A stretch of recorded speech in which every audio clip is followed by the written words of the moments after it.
আসসালামু আলাইকুম। আজকে বিষয়ে এমএ যাওয়ার এটি সকল ব্যাপার নিয়ে আলোচনা করব। যারা নিজেরাই শিখতে চান, অপরকে শেখাতে চান, তারা পুরো ভিডিও লেকচারটি দেখুন, পুরোটি বুঝে নেন। আজকের এই ভিডিও লেকচারটি Khan method SSC English grammar and model questions with spoken system এই বই থেকে নেওয়া হয়েছে। এখন আসুন আমরা শিখব এমএ যারে ইংলিশ ল্যাঙ্গুয়েজে 28টি গঠনের ব্যবহার রয়েছে। এখানে পুরো ডায়াগ্রামটা দেওয়া হলো 28টি গঠনের ব্যাপার। এখানে আপনার বাংলা অর্থ সাগর এই বিষয়টা প্রথম রপ্ত করে নেন। এখন আসুন আমরা অনুকরণ পদ্ধতির মাধ্যমে পুরো বিষয়টি রপ্ত করব। যেমন 1 নম্বর হচ্ছে তেসি তেসো তেসে তেসেন এরূপ অর্থে অ্যামেজার যেভাবে বসে। যেমন আমি ইংরেজি পড়তেছি, আই এম রিডিং ইংলিশ, সে কাজটি করতেছে, he is doing the work, তারা কলেজে যাইতেছে, দে আর গোয়িং টু কলেজ। এরূপ আদলে আপনি কমপক্ষে 20টি করে বাক্য তৈরি করুন। তারপর আসেন নাউন যুগে সে একজন ডাক্তার হচ্ছে, হি ইজ বিং বা গেটিং বা বিকামিং এক ডক্টর। আমি একজন খেলোয়াড় হচ্ছে, আই এম বিং বা গেটিং এ প্লেয়ার। মেয়েটি একজন গায়িকা হচ্ছে, শি ইজ বা দ্য গার্ল ইজ বিং বা গেটিং এ সিঙ্গার। এরূপ আদলে 20টি বাক্য তৈরি করুন, অর্থাৎ নাউন যুগে। তারপর 3 নম্বর হচ্ছে অ্যাডজেক্টিভ যুগে। যেমন সে ধনী হচ্ছে, হি ইজ বিং বা গেটিং রিচ। সে মোটা, আমি মোটা হচ্ছে, I am being fat, I am being fat বা গেটিং ফ্যাট।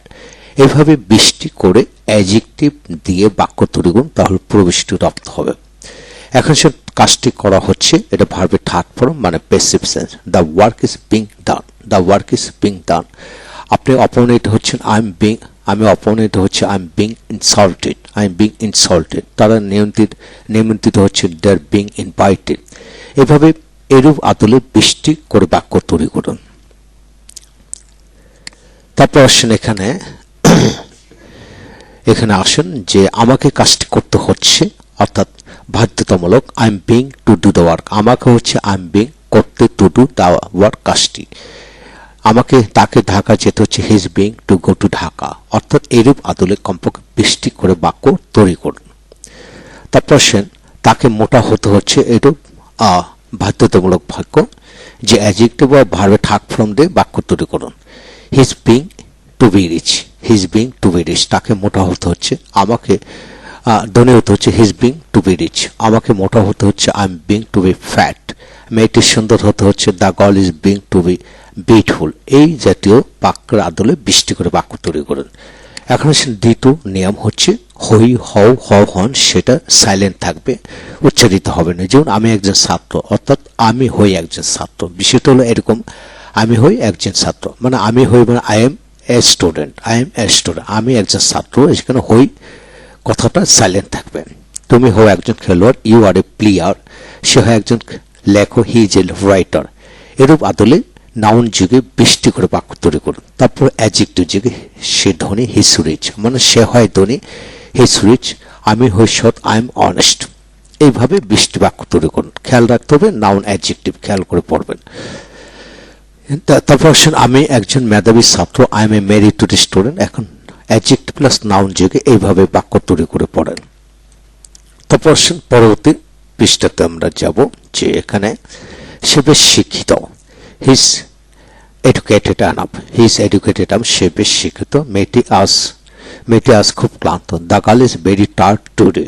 তুমি অনুষ্ঠানে নিমন্ত্রণ, you are invited in the function. এরূপ আদলে ভার্বের থার্ড ফর্ম দিয়ে 20টি বাক্য তৈরি করুন।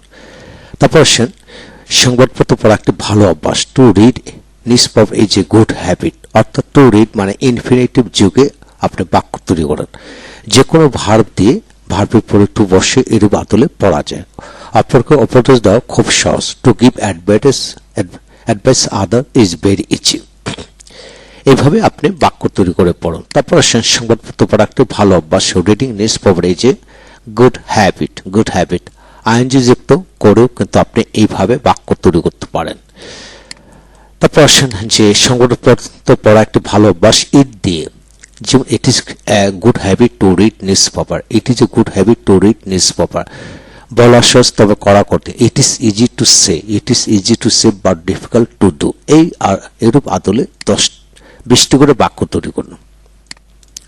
তারপর 3 নম্বর হই, হও, হন উচ্চারিত হয়। যেমন তুমি যদি একজন খেলোয়াড় হও তাহলে, if you are a player you can play football well.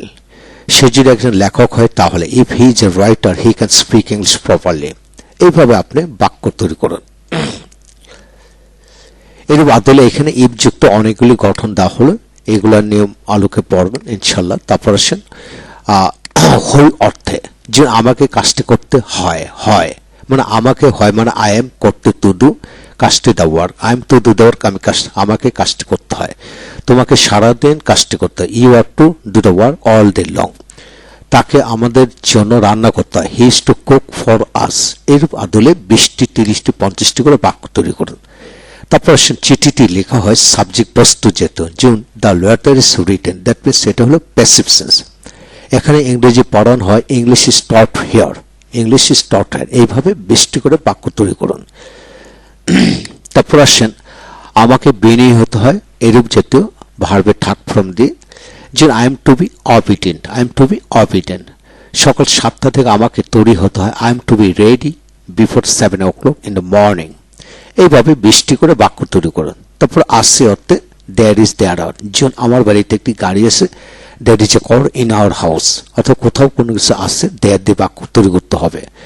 তাদের বাড়িতে 2টি গাড়ি আছে, দেয়ার আর 2 কার্স ইন দেয়ার হাউস।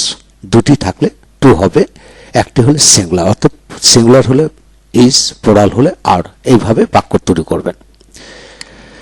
তো এই হলো আজকের বিষয়, পরবর্তী ভিডিও লেকচার আমরা ওয়াজ ওয়ার এর পূর্ণাঙ্গ ব্যবহার নিয়ে আলোচনা করব 28টি গঠনে, সেটা দেখুন।